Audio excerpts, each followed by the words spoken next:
Well, good morning. I'm Brent Adams here with your Rural Strong Morning Ag Report for this Thursday, January 18th.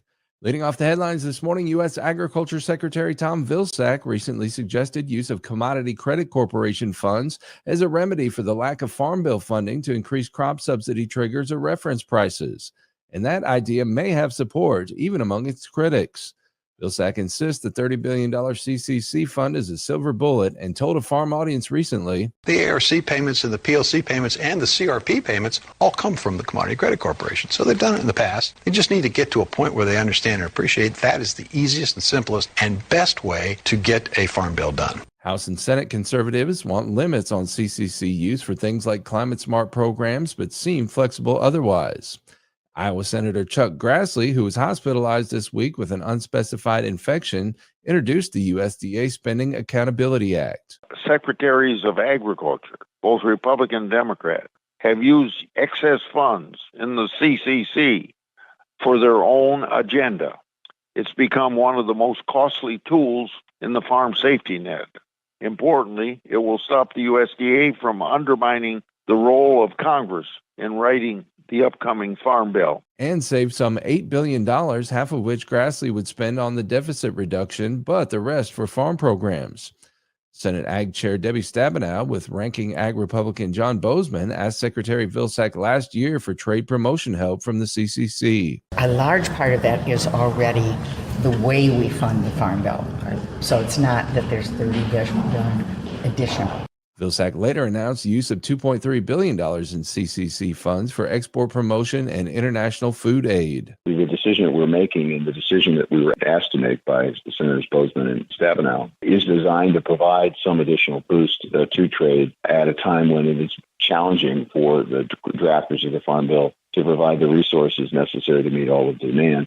Well, a group of lawmakers is asking the Department of Agriculture to swiftly open the 2024 Dairy Margin Coverage Program sign-up period. The program is the nation's risk management tool for dairy producers that helps farmers manage changes between milk prices and feed costs. The lawmakers, including Iowa Republican Representative Randy Feenstra, write, quote, now as we are nearly halfway through January, there continues to be no indication given to producers of when they will be eligible to select their DMC coverage level for 2024, end quote. The delay, lawmakers say, coupled with the unpredictable nature of the industry is, quote, concerning for the farm economy and the constituents we represent, end quote. Throughout 2023, dairy producers faced numerous challenges: high input costs, continued inflation, and unpredictable weather conditions, meaning the programs like dairy margin coverage, which provide certainty during unstable economic conditions, are vital to producers in rural communities, the letter says. The lawmakers urged USDA to quickly open up the sign-up period to provide dairy producers certainty in 2024. Well, United Soybean Board on Wednesday released the 2023 Soy Sustainability Overview. The report outlines the partnerships formed through the Checkoff investment to drive innovation in sustainability. The advances include efforts to enhance sustainability in production agriculture and ongoing development of new soy-based products to provide cleaner alternatives for everything from rubber and plastic to adhesives and lubricants. Iowa farmer April Hemis, the chair of the Demand Action Team at the United Soybean Board, says U.S. soy farmers are proud of the important and growing role they play in maximizing sustainability, not only in farming, but throughout industries around the globe. The report covers sustainable food practices, renewable energy such as biodiesel, and other sustainability practices. The report also provides updates on Checkoff-funded research projects that hold significant promise in advancing sustainability, both on the farm and through groundbreaking new uses for soy. For more information and to view the report, visit unitedsoybean.org. Well, the USDA forecasts another record for global corn production this month, but what's behind the latest upward production adjustment?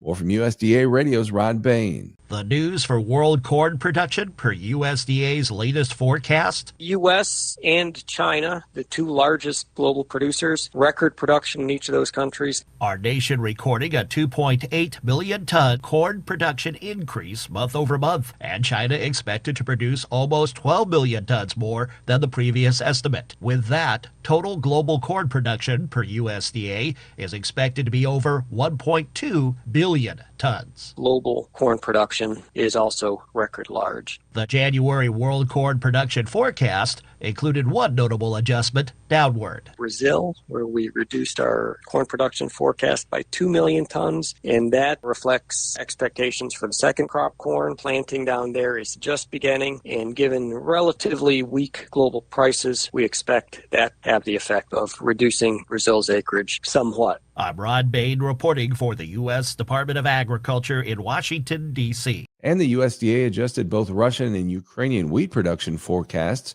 resulting in changes to the global supply and demand estimate for this month. Here with those details is Rod Bain. The Black Sea region dominates USDA's January look at world wheat production and supplies. According to World Agricultural Outlook Board Chair Mark Jekanowski, while we raised Russia's wheat production forecast 1 million tons, we also raised Ukraine's production forecast by 900,000 tons. That accounts for the bulk of the increase in our global wheat production forecast this month. So how did the production adjustments impact January's global wheat balance sheet? Total supplies up 3.6 million tons, and with those higher supplies, we're also anticipating higher use. So feed use is up. Total global wheat trade was raised 2.3 million tons. Russia's wheat exports, reflecting their large crop, were raised to 51 million tons, and Ukraine's were increased to 14 million tons. And ending stocks were raised about 1.8 million tons. I'm Rod Bain reporting for the U.S. Department of Agriculture in Washington, D.C. And finally this morning, large-scale family farms accounted for a majority of the value of commodity production in 2022, according to a new report from the USDA's Economic Research Service.